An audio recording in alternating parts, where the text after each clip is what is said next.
Hi, everyone. How's everybody today? Good. Okay. Well, welcome to the State Department.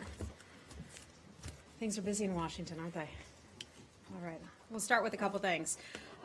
First, I want to provide you with a few schedule updates related to the Secretary. Secretary Tillerson and General Mattis, Secretary Mattis, met for a regular working breakfast this morning at the State Department. Secretary Tillerson and Secretary Mattis later joined the President at the White House in the Oval Office, and they talked about the ongoing situation on the Korean Peninsula and also in the Gulf. The President has offered Secretary Tillerson to be a mediator among the Gulf states. America's preference, though, is for the GCC countries to arrive at a resolution of their own. The Secretary continues to be in consultation with the President and his cabinet and national security colleagues. The Senate has also, a different piece of news, just approved the nomination of Scott Brown to be ambassador to New Zealand and Samoa. The Senate is expected to soon take up the nomination of Bill Hagerty, who the President has nominated to be the ambassador to Japan. Staying on personnel, I have another update to provide you, and it's an important one and one we're really excited about here as well at the State Department. And that regards our Deputy Secretary of State, the number 2 position in the State Department. John J. Sullivan was confirmed by the U.S. Senate and sworn in as Deputy Secretary of State on May the 24th, 2017. Prior to assuming office, Mr. Sullivan was a partner at Mayer Brown, LLP, and a co-chair of the law firm's national security practice. From 2010 to 2016, he was a chairman of the U.S.-Iraq Business Dialogue, a government advisory committee on United States economic relations with Iraq. In addition to his decades of experience in private law practice, Mr. Sullivan has served in 2 prior administrations in senior positions at Justice, Defense, and also Commerce. He served until 2009 as Deputy Secretary of Commerce, following his service from 2005 to 2007 as General Counsel of that department. Now, previously, he was appointed Deputy General Counsel of the Defense Department by Secretary Donald Rumsfeld. In the first Bush administration, Mr. Sullivan was counselor to Assistant Attorney General Michael Luttig at the Justice Department's Office of Legal Counsel. He is a native of Boston. We are excited to have him on board. Deputy Secretary Sullivan has been here in the building hard at work since his swearing in late last month. Secretary Tillerson will provide over more formal swearing in for the Deputy Secretary tomorrow here in the building. We'll keep you posted on developments related to that. In the meantime, I'm sure that many of you are aware of the loss of a military aircraft off the coast of Burma. The United States wants to extend its deepest condolences to Burma and to the families of the victims in yesterday's tragic crash. The aircraft was carrying more than 100 passengers, including many family members of armed forces personnel. Our thoughts and prayers are with those affected by this profound loss. And with that, I will take your questions. Mr. Medley, let's start with you. First of all, I didn't realize that Deputy Secretary Sullivan was from Boston. Does that mean that there's another Red Sox fan? There is another Red Sox fan. Lovely. I thought someone would yell. Red Sox fan. Nobody. No other Bostonians. Okay. I just want to open with a plea. If you know that you're going to be running late, like significantly, like more than 10 or 15 minutes, could you all let us know? My apologies. Thank you. Thanks. And then just another kind of, this will be extremely brief before I want to get to Qatar, but do you have any more details on what happened at the embassy in Kiev or outside the embassy in Kiev? Yes, a couple things we have to report on that. You probably are all aware of what happened in Kiev. We can confirm that there was a security incident involving a small incendiary device shortly after 12 a.m. on June the 8th at the embassy compound in Kiev in Ukraine. There was no damage to embassy property. No personnel were injured. The authorities there, we want to thank them for this. They responded quickly and appropriately. You don't know what it was, do you? What the actual... At this time, we're just going with small incendiary device. Okay. On Qatar, it's my understanding that what exactly do you mean when you say that the President has offered Secretary Tillerson to be a mediator? What kind of... has he been, my understanding is that he's been making a bunch of calls, but... He being the President? No, the Secretary. I'm just curious, because you say that your preference is for them to work this out amongst themselves. So what exactly is the Secretary doing? And does the President, do you know if the President's offer to host the leaders at the White House, does that still stand, or is this offering of the That, secretary is? that piece in particular, I'd have to refer you to the White House on. But the president did speak about this yesterday. He issued a readout of his call with the Crown Prince of the UAE. And in that, they talked about Secretary Tillerson providing mediation, essentially. The secretary is excellent at that. He is good at bringing parties together and speaking with them. I think the president provided that as an opportunity to help facilitate and bring all parties together on this matter. Whether or not that happens and they take us up on that, we just don't know, but we're prepared to help out. Okay. So what has he been, what, if anything, has he been doing in trying to bring them together? Well, no, the president has spoken. He's had at least 3 phone calls. Hold on.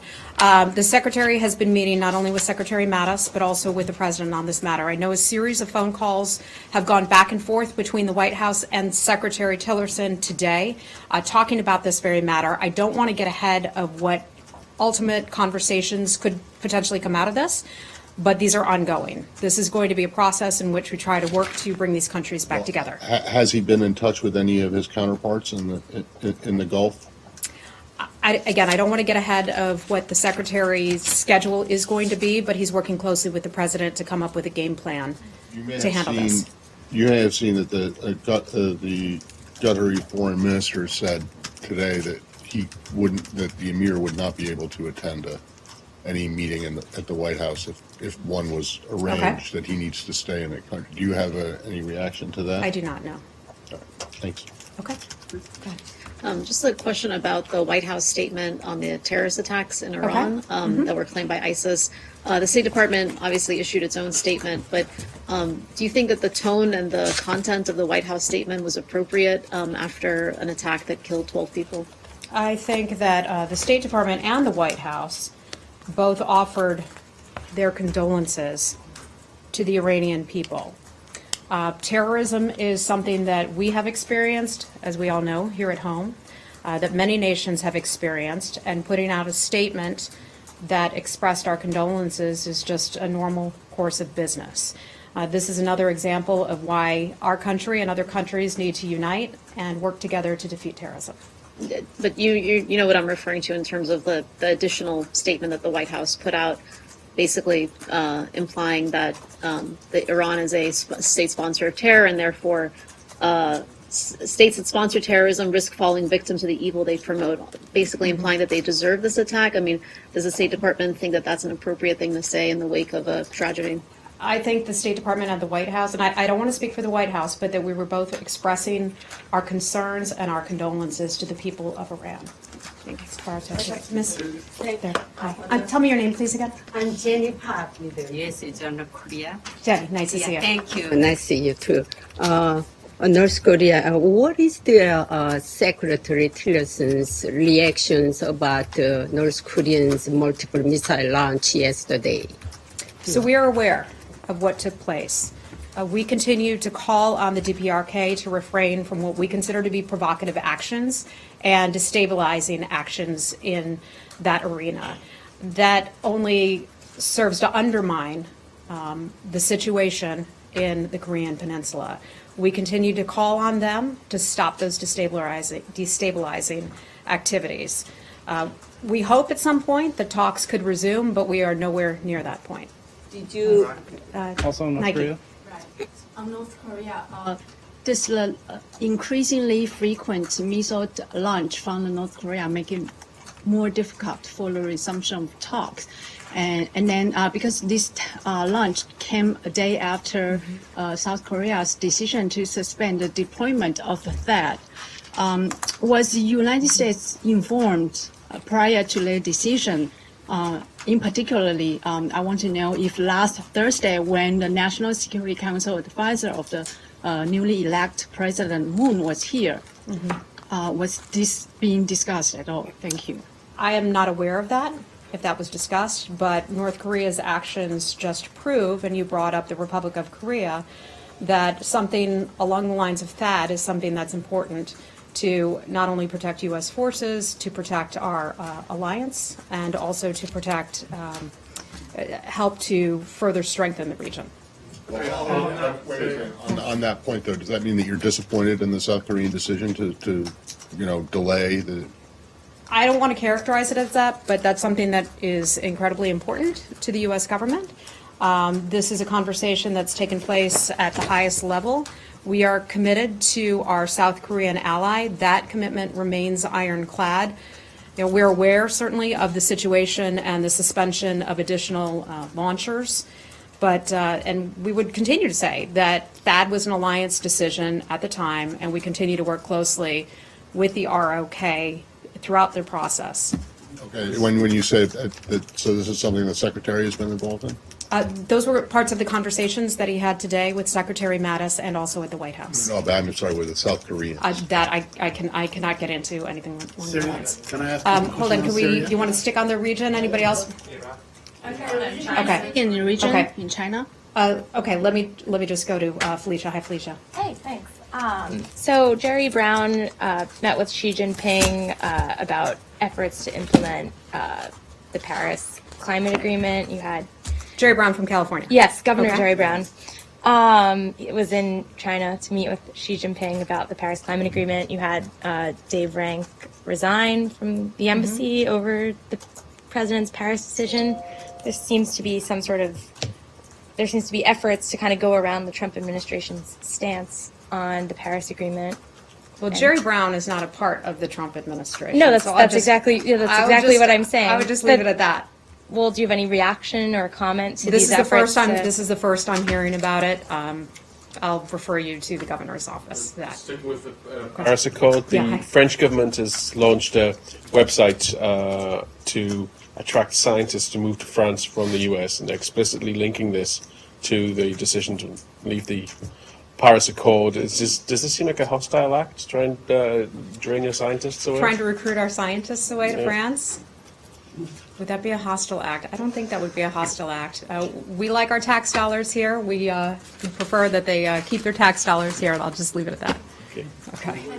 Nike, last one. In China, right. In China, so 2 Chinese language teachers were killed today, or reportedly. I'm sorry, they were what? 2 Chinese citizens were killed by ISIS in in Pakistan, according to reports.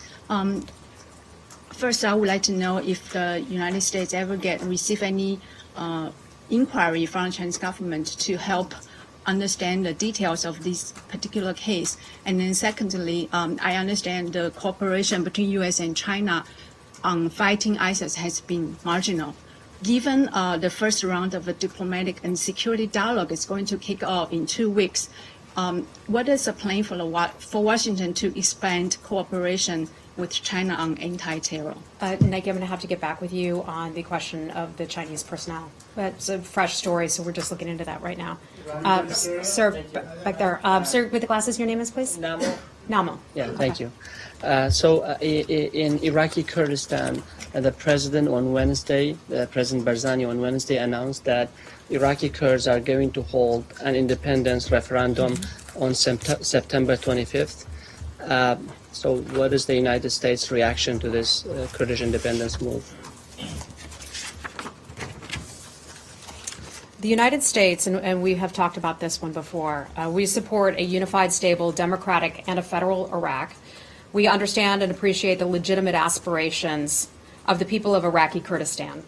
We have expressed our concerns to the authorities in the Kurdistan region that holding a referendum, even a non-binding resolution at this time, will distract from urgent priorities, and that would be the defeat of ISIS, the stabilization, the return of displaced people, managing of the region's economic crisis, and resolving the region's internal political disputes. We would also encourage the regional authorities to engage with the government of Iraq on a full range of important issues between the future of relations between Baghdad and Erbil. So is the United Our States- first and foremost task, we believe, as coalition partners, is to ensure the defeat of ISIS. In other words, are you against the Kurdish independence from Iraq? That's as far as I'm going to go with that. Legitimate aspirations of Iraqi Kurdistan. So you believe that independence is a legitimate aspiration We for the believe that this Kurds? is an internal Iraqi matter, first and foremost, what the U.S. government cares about. And of course, we have our friends in the north, we have our friends in the government of Iraq.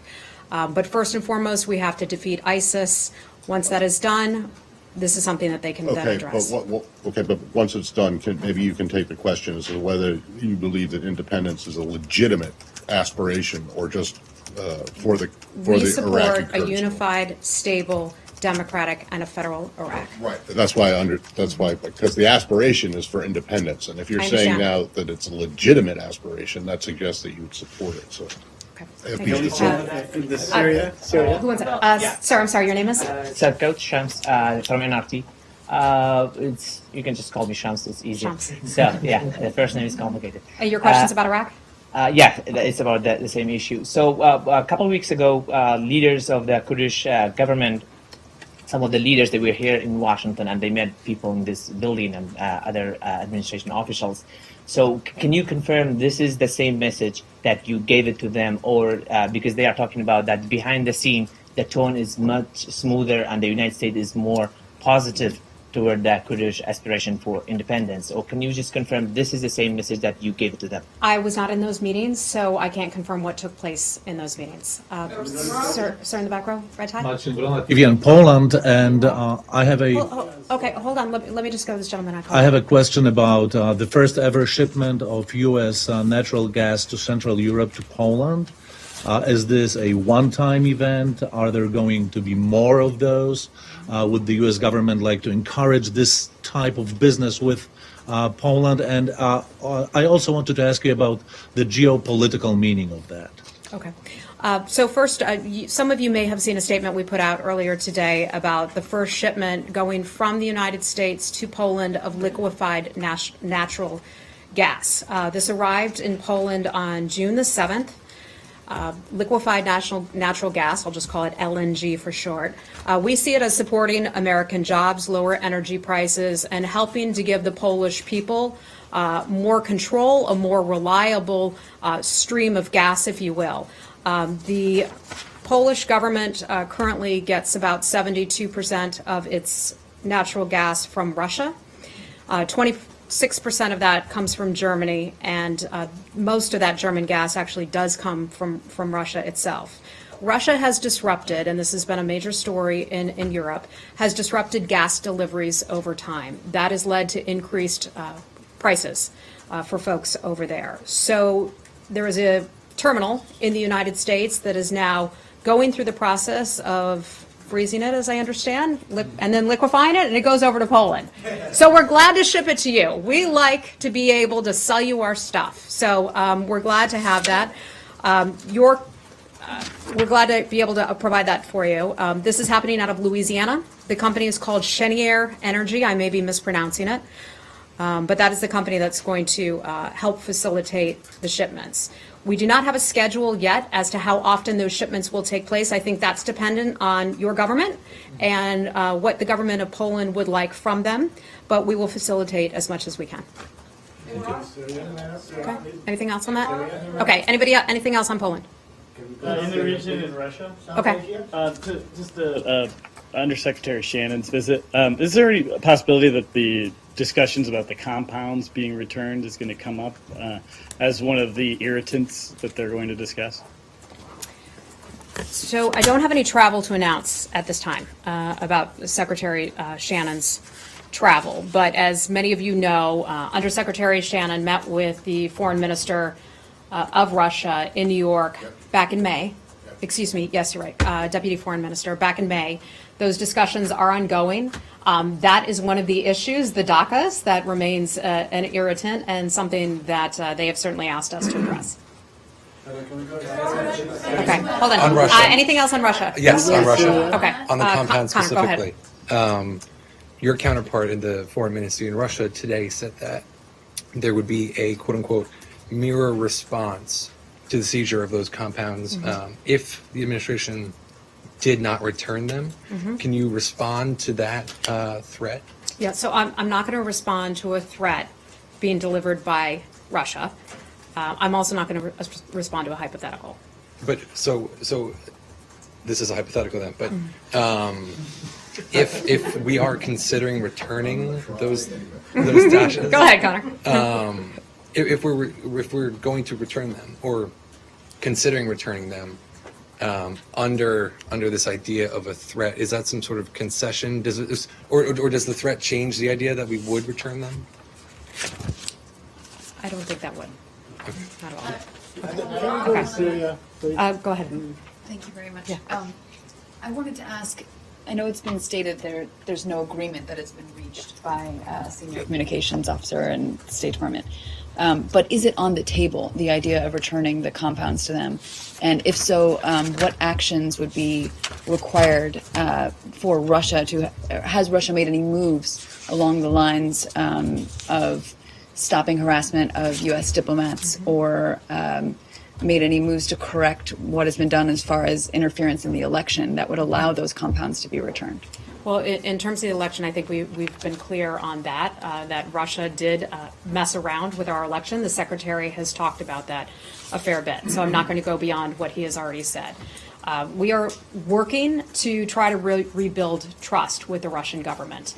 There are areas where we can work together. We talked about this the other day. ISIS cooperation would be one of them. There are areas in which we don't see eye to eye, and in those we'll continue to uphold American values and work toward that. I don't have anything to announce at this time regarding what agreements could eventually be made with regard to the DACAs. Those conversations are ongoing, and I anticipate they will continue. Okay.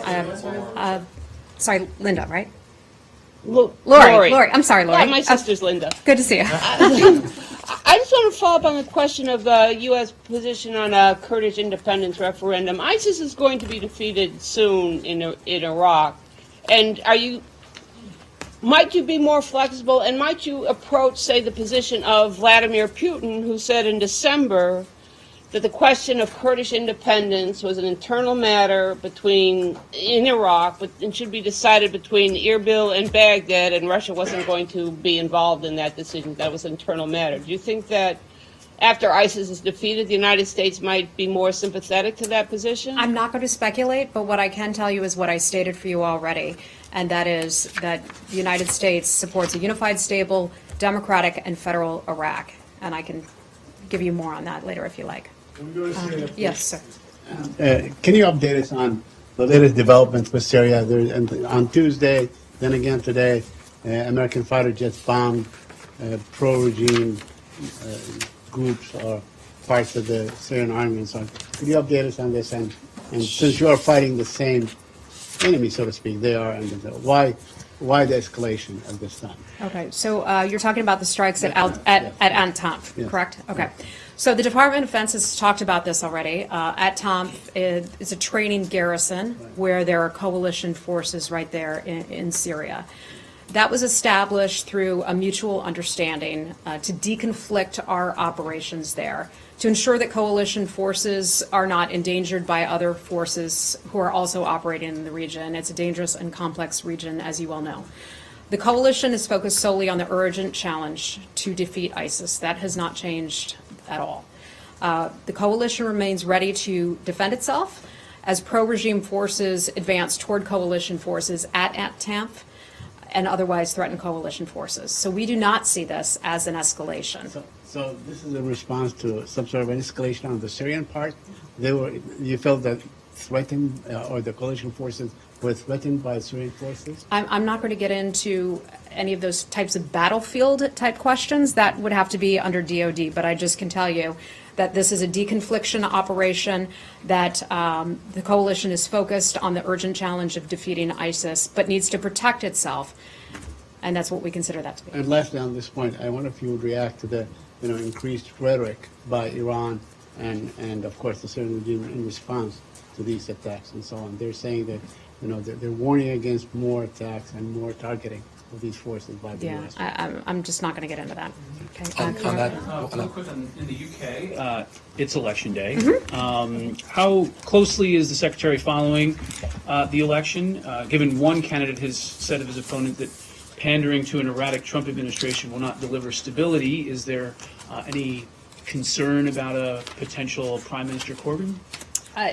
I think we're going to leave that for the British citizens to decide how that election will go. I think the polls close maybe 5 p.m. Eastern time today, so we're just going to wait and see what happens with that. And Secretary watching, monitoring? I would imagine he is, but he has a busy day today as well. So Venezuela. Okay, yes, ma'am. I'm Cindy Sain. Hi, Cindy. Hi. You write for VOA. VOA. Okay. Yes, thank you. Venezuelan President Nicolas Maduro said, quote, "The plan of U.S. imperialism and its internal lackeys is to try to prevent the people from going to the National Constituent Assembly," end quote. What is the U.S. reaction? So I'm not going to comment on what he said, but our position has been clear about the constituent assemblies, and we consider that basically a plan to subvert democracy. We continue to call on the Venezuelan government to go along with what the Venezuelan government had already agreed to, and that included upholding its constitution, and that also included holding national elections. They have stalled. They have failed to do this. We see this as a way for the government of Maduro to try to hang on to power in a extremely difficult situation down there where people are suffering. The Venezuelan people are suffering greatly.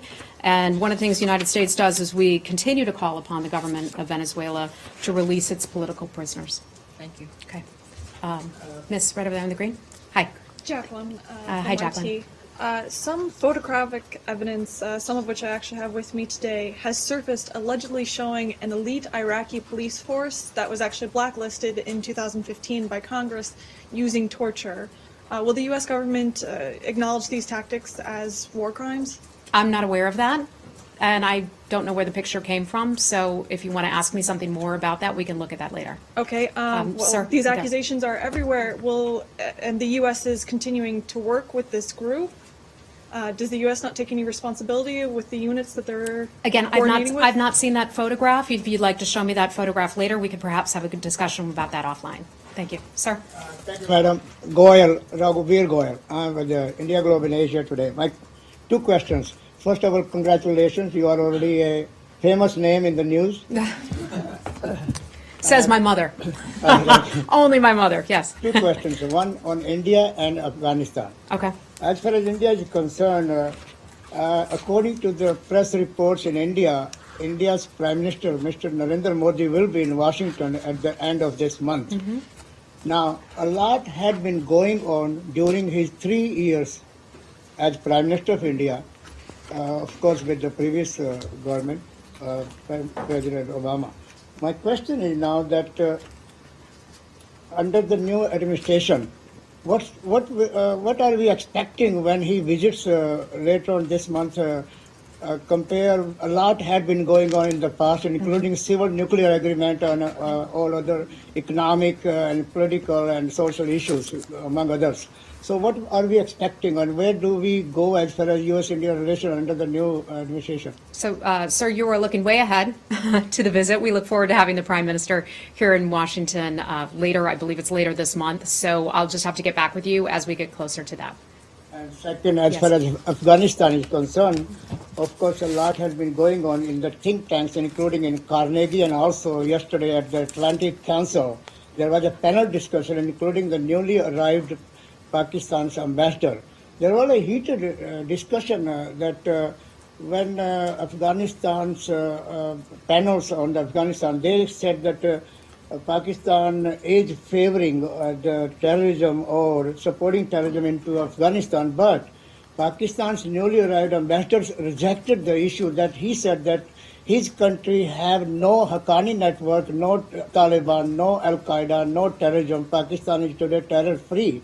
And so this is a blame against Pakistan. But my question is that what is the future of Afghanistan? This is what the people of Afghanistan are asking, that many nations are using Afghanistan or the people for their political and financial benefits. Okay. Thank you for your question, sir. The United States sees Afghanistan and eventually a political solution to try to bring peace.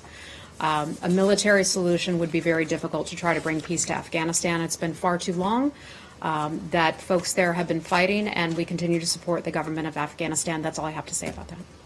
Okay. Dave. Hi.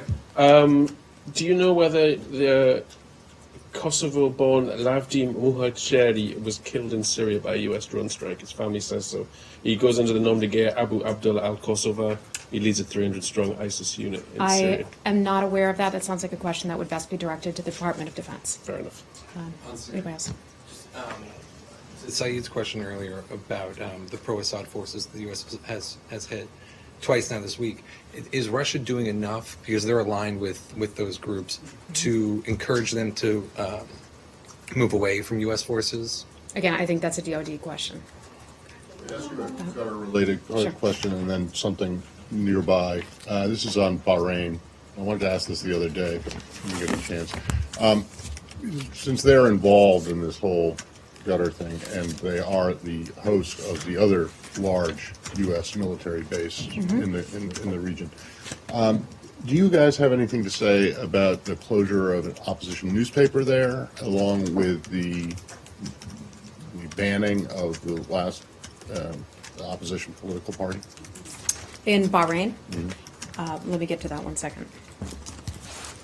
And then I want to ask you also, this is unrelated, but after that I'll just join them together, about the new Israeli settlement announcement. Okay. 3,000 new- All right, let me do Bahrain first, and then we'll get to Israel. So this is about a week and a half ago or so, I believe. I know you. With the opposition party, but Yeah. The newspaper is relatively recent. Okay, so I'm going to have to get back to you about the newspaper, but this appears to be an ongoing matter in Bahrain. The United States is deeply concerned about the decision earlier, about a week and a half ago, to dissolve the opposition party, the Wahad Political Society. So we are following that situation closely. We're also concerned about, which, by the way, I should mention, they have 45 days to appeal that. We were concerned also in which people were killed in Daraz, in the village there in Bahrain. So we're watching as all of this continues to develop in terms of the media website. Website, you said? Yeah. Yeah, and it's also a criminalization of anything that can be seen as being in defense of Qatar. Yeah, without knowing the details of that particular case, I'm hesitant to comment specifically on that. But we are concerned about the additional crackdowns on what we would consider to be opposition parties in the country, in Bahrain. Okay, Israel? Israel, yes, thank you. Okay, so you wanted to ask about the settlements, right? The settlements? Okay. So we are aware of the announcement that the government made about 2,500 units in the West Bank. President Trump has talked about this consistently, and he has said, in his opinion, unrestrained settlement activity does not help advance the peace process. He's been pretty clear about that.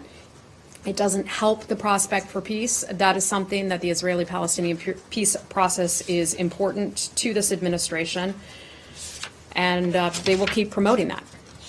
But there is no peace process at the moment. So are you... At the moment, you're right. Yeah, you're right. but- They remain optimistic. No, they do? Yeah, I think so. I think so. Okay. Well, that's news to me. But anyway, does it hurt? Are you saying that it hurts doesn't help the prospects for resuming a peace process? Is it that's Again, and this is something I'm going to be very careful about, okay? Because the president has talked about this, and the president has said, and he has said numerous times, unrestrained settlement activity does not help the prospect for peace. Prospect. Yes. Now, just a follow-up on this point. In the past, it's been the practice in this building to issue a strong statement when such announcements are made. Are there any plans to issue a statement in the name of the department that this does not help the process? And so I'm on? not aware of any statements, but I'm just not sure what might come up. Now, somewhat related, also, the Israeli press is reporting that Palestinian Authority President Mahmoud Abbas is saying that he's willing to go to the talks even before Israel makes a commitment to end all settlement activities. Has there been any discussion with Abbas or with the Palestinians on this issue to restart talks even without a commitment by the Israelis to end settlements? I'm not aware of any diplomatic conversations about that very topic. Just a little bit of quick housekeeping back to Yeah. Russia. The foreign ministry said today that they see hacking attempts from the U.S. every day. They say what? They see hacking attempts from the U.S. every Russia said day. this. Yeah, and I'm just wondering if I could get a reaction. That does not surprise me. I think that would be some propaganda, and that's all I'm going to say about that. Had a quick follow-up the North Korea issue. You said that earlier, and North Korean missile launch is the provocation act. That what kind of immediate actions will the United States take it? What kind of immediate actions will the United States take on to the North Korea? On North Korea? missile? Yes. Well, I think our position has been clear all along. We are putting pressure on other nations around the world, not just in that region of the world, but all around the world, to get them to not only fulfill sanctions, to continue to press upon sanctions, but also to get them to ratchet up the pressure on North Korea. So you're not. Some countries, for example, have unique leverage. China is one of them. Other countries have North Korean businesses operating them. We ask them to ratchet up. These conversations are ongoing. We continue to do that. This is the beginning of what will undoubtedly be a long process to get North Korea to come to the realization that its provocative actions and by continuing with its missile tests is destabilizing not just for the region, it will cut off that country long-term, globally, but it's destabilizing for the world as well. So we'll just continue to work on that. But you have already a 230-56 UN sanctions, existing sanctions. But is this bring to United Security Council again? I'm not going to look ahead to what sanctions could come down the road because we don't comment on that. But we're continuing to put pressure and to ask our partners around the world to put pressure on North Korea as well. Thanks, Miss. With Al Jazeera English.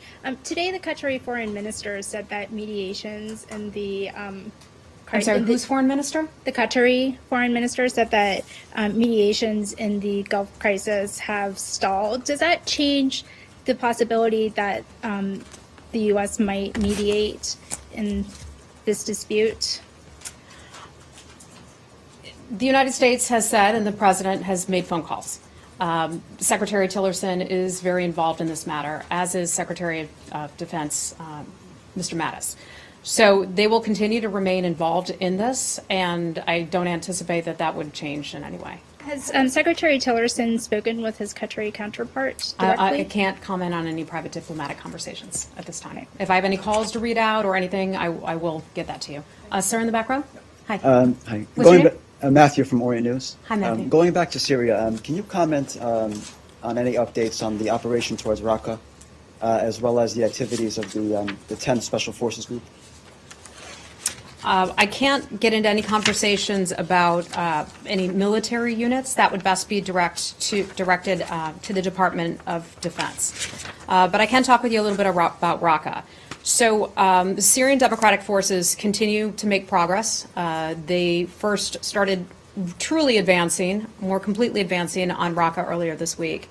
And they continue to put pressure on ISIS. The Syrian Democratic Forces launched this on the so-called capital of ISIS, the part of their twin caliphate, their so-called caliphate. We will consider this to be a long and difficult fight. We are confident in the end that our partners on the ground will prevail. Once Raqqa is liberated, and this is an important point, it's critical that local officials from the area will take over. They will take over responsibility for post-liberation security and also governance. We continue to work intensively with our partners on the ground to prepare for this transition. Just to follow up on that, if the local authorities that take charge in Raqqa afterwards choose to work with the Damascus government, is that a problem for the coalition, or is that just their decision? I think what happens in Syria, and they're a long way off from that. Okay, and we see this again as a political solution down the road, not a military solution. But one of the fundamental principles of coalition operations is that Raqqa, or any other part of Syria for that matter, once it's liberated, should return to civilian governance that is representative, accountable to the people there. Okay, sir in the back. From Xinhua News. Going back to Palestinian and Israeli issues, this year is the 50th anniversary of 1967 war, and Mr. Trump has said pretty much things about the Middle East process, and he also visited Israel and the Palestinian territory during his first overseas trip. So is the United States working on any plan, any initiative to solve this issue? To solve the Israeli-Palestinian issue? We talked about this a little bit the other day. Israel is one of our closest friends and one of our closest allies. Our commitment to Israel is unshakable. The president has made Middle East peace one of his top priorities. There's obviously a lot going on in the world, but he has identified certain people to go over there to facilitate the process. The president has spoken about this very clearly. He has continued to say Middle East peace is not going to be easy. Both sides are going to have to work together, and both sides are going to have to compromise. The United States is willing to help facilitate those conversations as they see fit, but the ultimate solution is going to have to be one that both parties can agree to and live with. Okay, I think that's it for a question. Hi, Josh. A last question. Sure. The administration has talked about seeing the fact that a lot of these countries in the Middle East are now united in their views about Iran as possibly a catalyst to actually getting a resolution of the Israeli-Arab conflict. So do you see the fact that they now have this huge crisis that in part derives from them feeling like Qatar is too friendly to Iran as an obstacle to getting that peace process in Israel relaunched that you've been talking about? I think sort of a multi-pronged effort. The countries in the region recognize that ISIS, that terrorism is a problem. They still are in agreement that that is something that's going to be tackled. That is something that they agreed to in the meetings in Riyadh. That has not changed. They issued the joint communique, and that is something that we don't anticipate anybody is going to back away from. So while that takes place, and we all continue to recognize that terrorism is something that we have to defeat, and that's best defeated together, but we can operate and handle different parts of it. Another important part of what we will be prioritizing as the United States is Middle East peace. And we'll continue to work toward that on a separate track.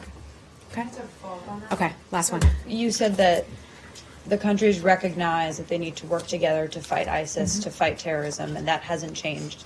Have they informed the president, who's been talking to these countries, that that is the case? Have they informed the President of the United States? Yeah, in these that that is the conversations, case? considering he's the one leading these conversations, and this Qatari issue happened after that joint communique was signed and agreed upon. So the president, and I don't want to say, I can't speak for the president. I'm here at the State Department, not at the White House. But I can tell you this. This was something that everyone had agreed upon at this time. And the United States would take that very seriously, that we agreed to. A lot of effort went into coming together and working through the arrangements and the agreements in Saudi Arabia. And we expect that everyone will fulfill their obligations in understanding that terrorism is a threat that faces us all, not just the region, all of us. And I don't see any of the countries eventually backing away from that high-level priority of defeating terrorism. Okay, we gotta go. Thanks, guys.